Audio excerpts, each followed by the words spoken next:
नहीं उधर बैठ गया फोन चालू हो गया यार कुछ नहीं okay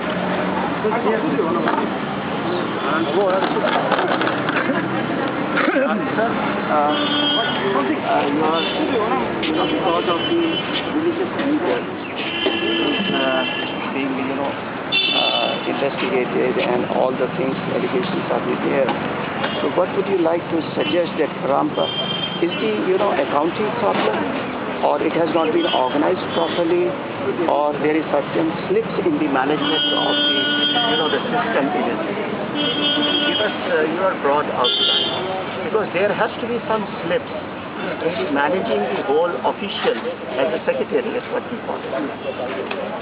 Okay, first, I would like to talk about why we are here today. All right. This prayer meeting that we had. It started at 11 in the morning this morning, and it would carry on till day after tomorrow. Okay. And the prayer meeting is first of all to pray for the long life and good health of the Dalai Lama and the Karmapa Lama. Second is to pray for the removal of all the obstacles that the Karmapa is facing at the present moment. And third is to pray for the long life and good health of all our national leaders and state leaders, and for the prosperity and the peace of our country and the people of India. And then also to reaffirm our faith and trust in our spiritual guru, the Karmapa. Now this is why we met here today. So you will be here for today and tomorrow? Tomorrow and day after tomorrow. Today we have finished, so tomorrow and day after tomorrow. That is the first part, why we are here. Now the second part, you see, one, I will deal with the accusations being made that the Karmapa is a Chinese spy. Now, this accusation we totally condemn. It is absurd. When the Karmapa fled from Tibet, he fled because he was unhappy with the Chinese rule in Tibet. And then when he came to India, there was wide international media coverage about his escape, which exposed the Chinese misrule in Tibet. And then secondly, immediately on arrival in India, we went to Dharamsala, met the Dalai Lama, sought his blessing and protection, and pledged his loyalty to the Dalai Lama, both as his spiritual leader and as his temporal leader. And thirdly, he supported the Dalai Lama in all his efforts, struggle for the freedom of Tibet and for the cause of the Tibetan people. Now, these are not the actions of a Chinese agent. So that's my answer to the accusation that he is a Chinese agent.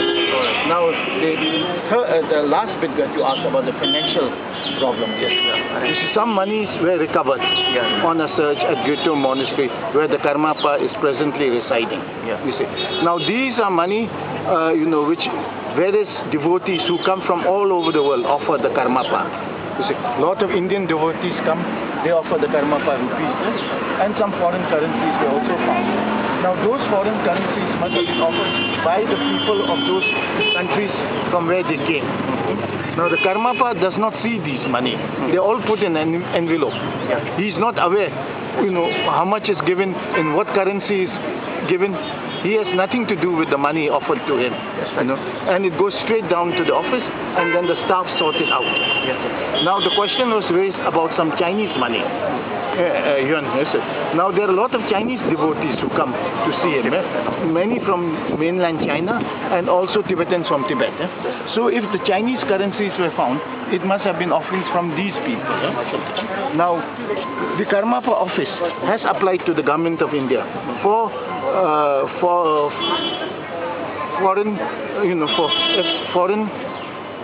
Foreign Exchange Control Regulation Act to receive foreign donation. To receive foreign donation. Now the application is pending. So during the pendency of the application, money offerings has been coming in, and the office has been keeping it. So there was no intended irregularity, no malified intention behind it. And secondly, when you are here, so you apply for ATCC and other, income tax sort of a discount and a rebate or something like that.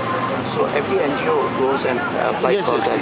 So I suppose that has not been done by the... No, because you see, waiting for the clearance to receive, That is for FERA. FERA, But yes. for NGO, you have to have all donations you receive, which should be tax exempted.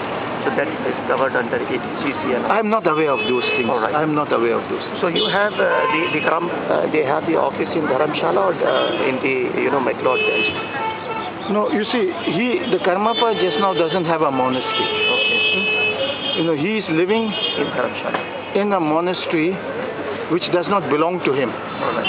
as the guest of the Dalai Lama. All right. In McLeodganj? In the Or in... Sidberi in Dharamsala, yes. All right. Sidberi. Now, you see, that's why, because he doesn't have a monastery, and because he's been living in a small portion of the Ghetto monastery where he's a guest, his staff, his establishment felt that they should have a monastery where he can live and where he can carry on his spiritual duties as the Karmapa, because you see, he is living just now as a guest in Ghetto monastery, which belongs to the yellow sect of Tibetan Buddhism. Karmapa belongs to the red sect of Tibetan Buddhism. So they have different types of rituals, different types. So he can't do all that at Ghetto monastery. So he needs a monastery of his own to do all this. Now, unfortunately, his monastery is in Sikkim, where his predecessor, the Karmapa, but he has not yet got permission to go there. So he's been living in Dharamsala in Ghetto, and the need was felt that he should have a monastery. So negotiations were going on for the purchase of a land, and negotiations and applications had been made to the various departments, both the state department, in the state government, and in the central government. Now this process is under process. And meanwhile, you see, there was an agreement with the landlord of schedule of payment, and they fell back on the payment.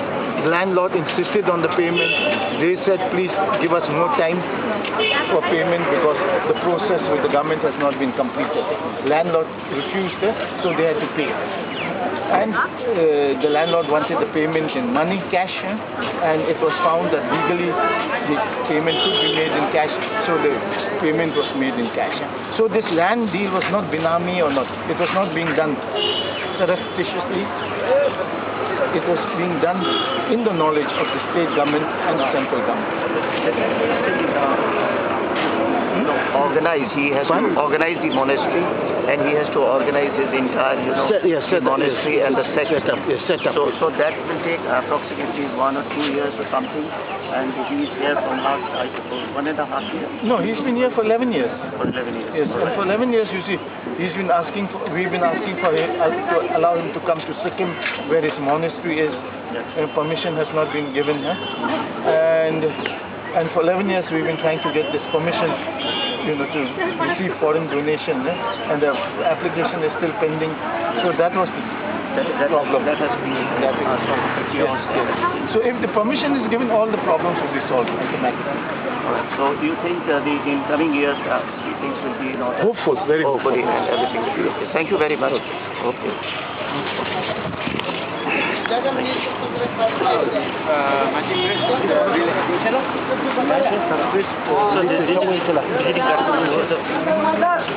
Did you have a press release? Do you have the